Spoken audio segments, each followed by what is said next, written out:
Police officers of Reddit, what is your best I think we have the wrong person story? Not a cop, but the wrong person in question. There is another man 2 years younger than me who shares my first and last name. Exact same spelling, the only difference is the middle name. Police were investigating a county trustee who was giving people housing assistance checks they didn't qualify for. They would cash the assistance and give the trustee a percentage back. One of the civilians being investigated was the other guy.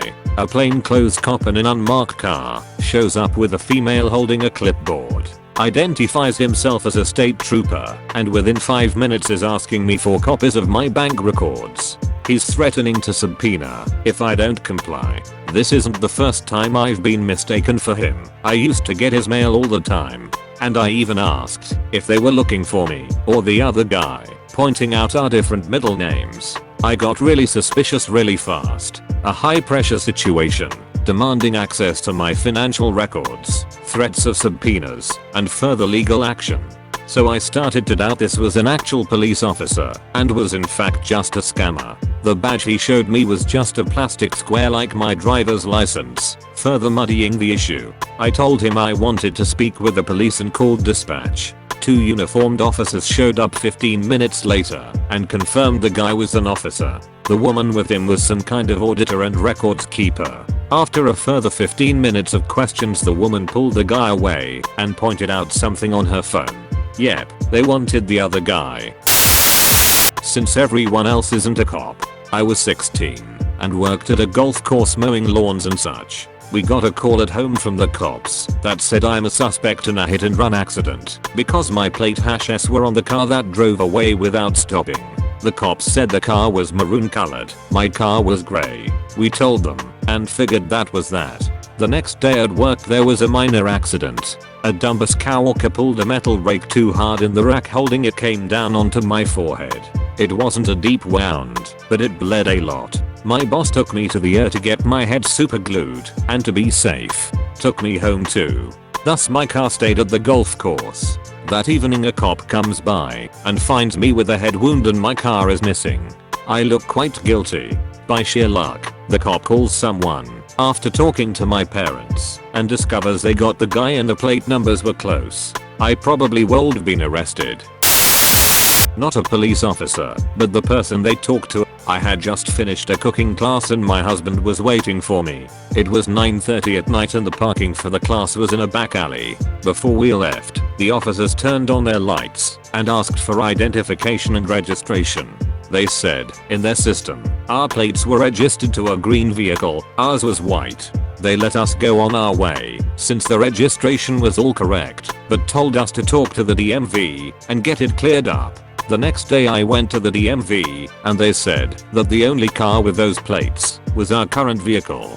Best we can figure is that we purchased this car in September and in August, our DMV had switched to a new computer system. So on the old system was registered to our old vehicle, on the new system they were registered to the new vehicle, and the police were still looking at the old system. This was in February, so 6 months after the switchover. I have to wonder how many other people they had incorrect vehicle information on. 2 of my colleagues, murder squad detectives, attended custody to meet a defendant answering bail. When they arrived at the custody desk there were a couple of people hanging around, waiting for their solicitors. They told the custody sergeant they were there for insert name, and he pointed one of the guys out. They went up and introduced themselves and said they would be questioning him at another station. So all 3 got in the car and headed off. Whilst driving, they told the defendant what would be happening. On arrival he would be arrested on suspicion of attempted murder, questioned and either bailed or remanded. The guy was like, "You've got to be joking. Attempt murder? I was shoplifting." He was relatively calm, half laughing and shaking his head. A short time later one of the officer got a call from the custody sergeant. Their actual bail appointment had arrived. There were 2 defendants with the same name answering bail that day. They apologized to the non-murderous shoplifter, turned the car around, and headed back to bring the right person in for questioning. Keystone cops to the maximum.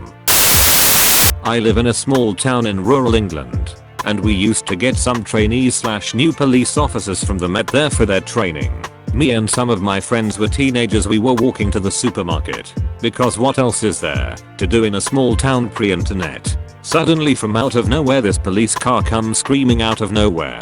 Sirens going and screeches to a halt in front of us. A young guy, must have only been about 5 years or so older than us, jumps out and starts giving us the whole head rear treatment. He lines us up and starts taking our statements of what we had been up to in the last hour / gloating at us. You lads are in trouble now. Criminal damage, trespass, theft. You have really messed up. With him was the local Bobby, and he came up to each of us in turn after the younger guy had grilled us and said very jovially, "Now don't worry lads, I'm sure it's a misunderstanding. We've had some reports of a break-in. You don't match the preliminary description. And I'm sure we'll get this cleared up when we get the more detailed description come through." So the more detailed description comes through the radio, and the young guy is wearing the biggest dump-eating grin you've ever seen. The description didn't even remotely match, and honestly the young guy looked so disappointed we all ended up feeling sorry for him. So yeah, that was probably quite embarrassing for him. Not an officer, but I live in a neighborhood in 90 that is going through a major revitalization right now. So it's very much in a transitional phase. We rent a house from a good friend of ours.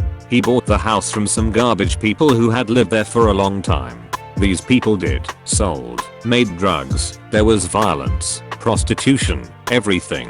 In general the house was disgusting, unlivable, really, just the worst. Well, the scumbags who lived here still try to use our address even after 5 years. About a year and a half ago one of the dudes used our address to renew his driver's license at the BMV. He even had the audacity to leave a note for us to call him when the license came in.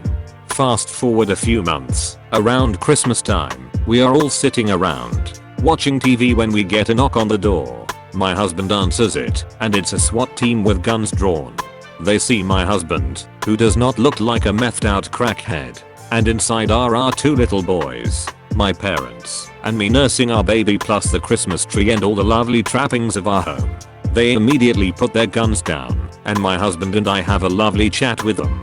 Yeah, they had our house surrounded, guns drawn, the whole shebang, looking for this dude who was wanted on some kind of violent felony. We were pissed at this dude who I refer to as Big Nasty. I'm not a cop, but my mom had a story for this happen to her. Basically, it revolves around the show America's Most Wanted. A woman who looked almost exactly like my mom was featured on the show. She had the same hair, same face, and the kicker, same name. They even showed my mom's actual information, which I won't list here, as being the criminals. The story ended like every story on that show does. If you have any information regarding the whereabouts of this dangerous criminal, please call this number. Now on to my mom's perspective. She was just sitting at home on a Saturday night alone. As she lived alone, she was reading a Stephen King book.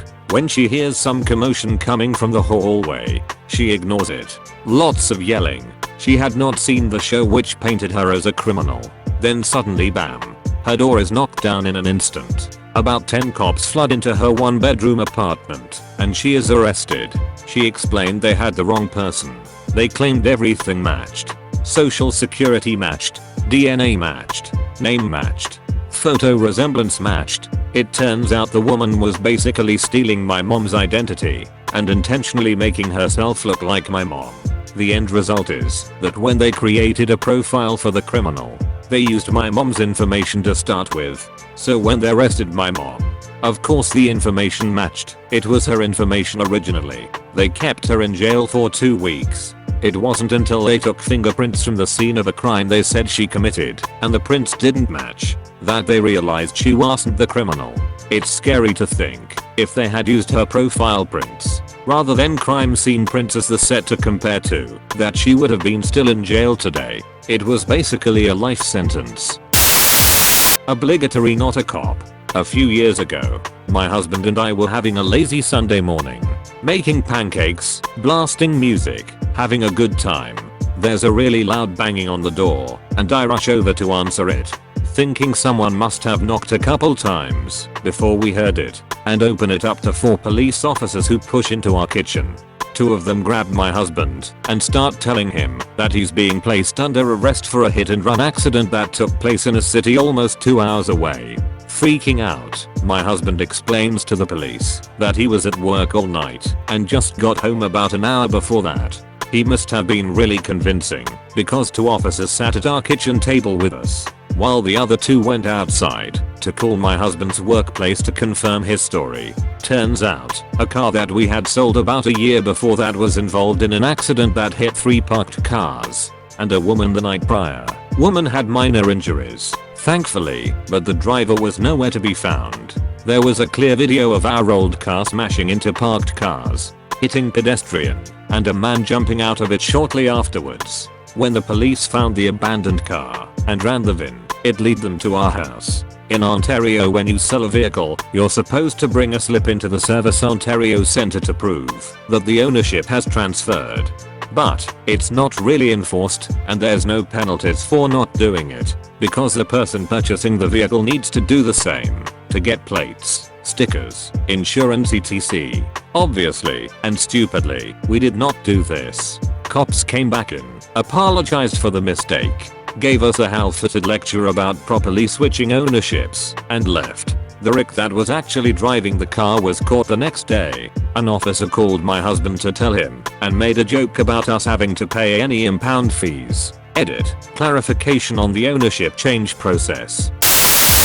I was once mistaken for a famous drug dealer in New York. The police found me face deep in booty at a strip club and thought, oh my, he fits the profile. I spent a night in jail and got released the next morning. From that day I started getting $100,000 checks in the mail every 3 months from 1P Escobar. That's the story of why I run a YouTube channel from the beach in Maldives. Subscribe, like and comment, you super gorgeous mother lovers, before I come for your booty.